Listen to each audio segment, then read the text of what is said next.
ayeuna umur sasatoan anu tiasa atau anu sah dianggo kurban. Jadi pamirsa, dina sato teh aya umur-umur anu tos dipatok, aya umur-umur anu tos ditangtoskeun pikeun kaabsahan dina masalah kurban atawa akekah sami eta ge nya. Janten aya umur-umur anu ditangtukeun. Nah, beda-beda eta teh. Pertama ontanya. Nah, umur onta anu tiasa dianggo kurban adalah onta anu umurna tos 5 tahun. Onta anu umurna tos dugi kana umur 5 tahun sampurna maju kana kagenepna. Jadi 5 nincak kagenep tahunna.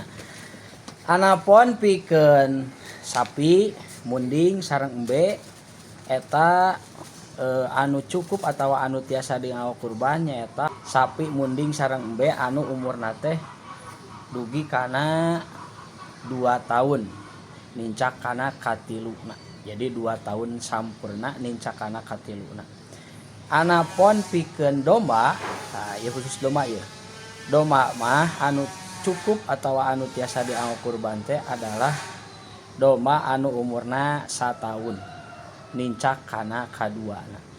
Atawa tiasa di bawah umur 1 tahun di atas umur 6 bulan ngan geus punglak huntu hareupna. Nya da domba mah katingali huntuna di hareupna hungkul nya. Ieu paragi ngegea mah da tara katingali carehamna mah. Ngan eta huntu hareup nu jadi ukuran. Jadi di bawah 1 tahun umurna 6 bulan ke atas tos punglak huntu. Ta eta domba tiasa dianggo kurban. Tuluy anu jadi patokan umurna kedah ku bilangan tahun Hijriyah. Jadi ku bulan-bulan Komariah sanes ku bulan-bulan Samsiah.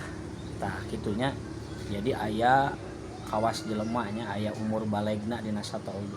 Sakitu tah, mudah-mudahan manfaat.